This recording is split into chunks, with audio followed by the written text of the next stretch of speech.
श्रीमद् भगवद गीता एक पवित्र और महान ग्रंथ है। श्रीमद् भगवद गीता में हमारे सभी प्रश्नों का हल है। तो आज हम जानते हैं भगवद गीता के कुछ महत्वपूर्ण विचार। वह जो सभी कामनाओं का त्याग कर मैं और मेरा की लालसा और भावनाओं से मुक्त हो जाता है, वह शांति पाता है।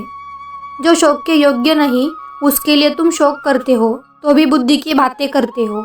ज्ञानी न तो जीवितों के लिए शोक करते हैं और न मरे हुओं के लिए। जब आप अपने काम में आनंद खोज लेते हैं, तब आप पूर्णता प्राप्त कर लेते हैं।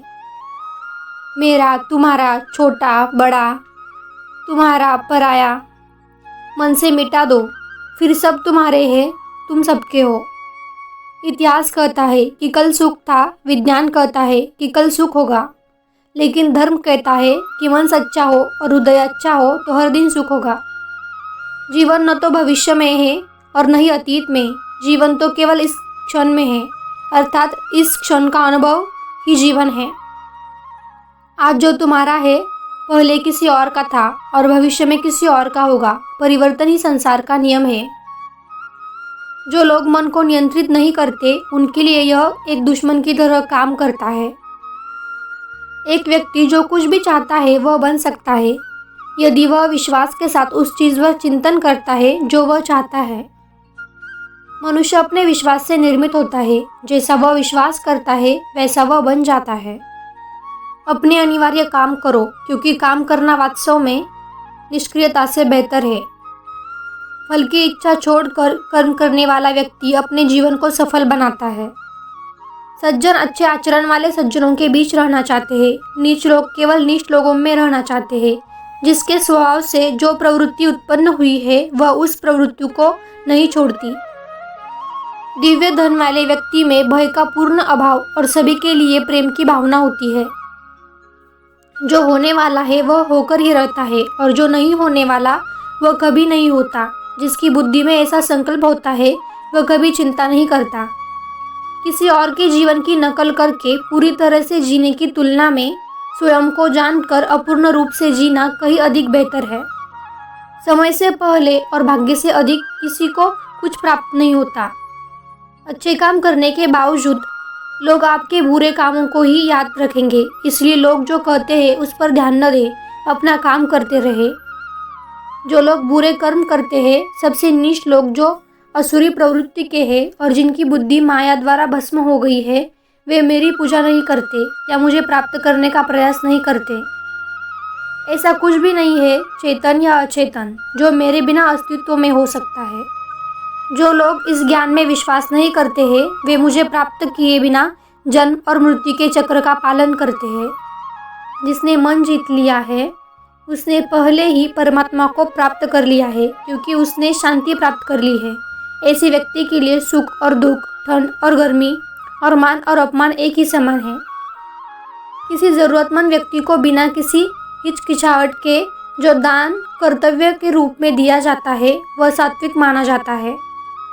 पवित्रता, सरलता, ब्रह्मचर्य और अहिंसा भगवान, ब्राह्मण, गुरु, माता पिता जैसे गुरुओं की पूजा करने के लिए शारीरिक तपस्या है। जो हर जगह मुझे देखता है और मुझ में सब कुछ देखता है, उसके लिए मैं कभी अदृश्य नहीं हूँ, नहीं वह मेरे लिए अदृश्य है। अपने आप को जीवन के योग्य बनाना ही सफलता और खुशी का एकमात्र तरीका है। जिस प्रकार मनुष्य पुराने वस्त्रों को त्याग कर नए वस्त्र धारण करता है, उसी प्रकार आत्मा पुराने तथा अनुपयोगी शरीरों को त्याग कर नए शरीर को धारण करती है। जो कर्म में अकर्म देखता है और अकर्म में कर्म देखता है, वह सब मनुष्य में ज्ञानी है और सब प्रकार के कर्मों में लीन होकर दिव्य अवस्था में रहता है। गुरु की दीक्षा के बिना प्राणी के सभी कार्य निष्फल है। प्रत्येक व्यक्ति अपने कर्म के गुणों का पालन करके पूर्ण बन सकता है।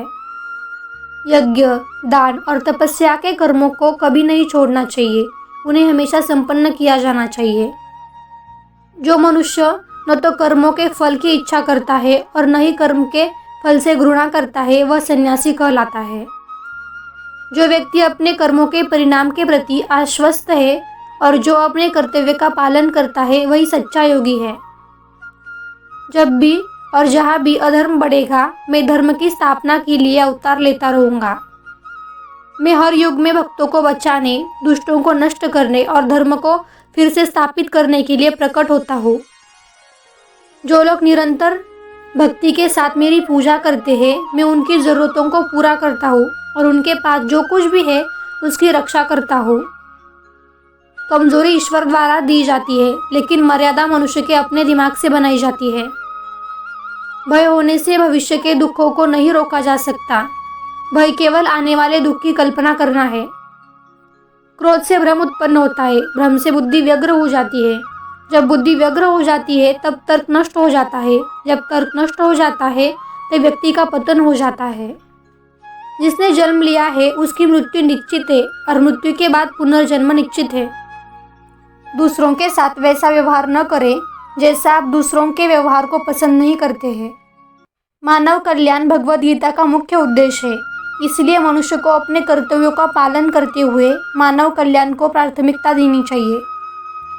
मनुष्य को जीवन की चुनौतियों से भागना नहीं चाहिए या भाग्य और ईश्वर की चिंता जैसे बहाने का उपयोग नहीं करना चाहिए। स्वयं को ईश्वर को समर्पित कर दो, यही सबसे बड़ा सहारा है। जिसने भी इस सहारे को पहचान लिया वह भय, चिंता और दुख से मुक्त रहता है। न तो यह शरीर तुम्हारा है और न ही तुम इस शरीर के मालिक हो। यह शरीर 5 तत्वों से बना है, अग्नि, जल, वायु, पृथ्वी और आकाश। एक दिन यह शरीर इन 5 तत्वों में विलीन हो जाएगा। कोई भी व्यक्ति जन्म से नहीं बल्कि अपने कर्मों से महान बनता है। तुम व्यर्थ की चिंता क्यों करते हो? तुम क्यों डरते हो? तुम्हें कौन मार सकता है? आत्मा कभी जन्म नहीं लेती और न ही कोई इसे मार सकता है। यही जीवन का अंतिम सत्य है। मन, इंद्रियों, श्वास और भावनाओं की गतिविधियों के माध्यम से ईश्वर की शक्ति हमेशा आपके साथ है। बुद्धिमान व्यक्ति को समाज के कल्याण के लिए आसक्ति के बिना काम करना चाहिए। अपनी इच्छा के साथ अपने आप को नया रूप दे। स्वयं को कभी भी स्वयं की इच्छा से निराश न होने दे। इंद्रियों की दुनिया में कल्पित सुखों की शुरुआत और अंत है और दुख को जन्म देता है।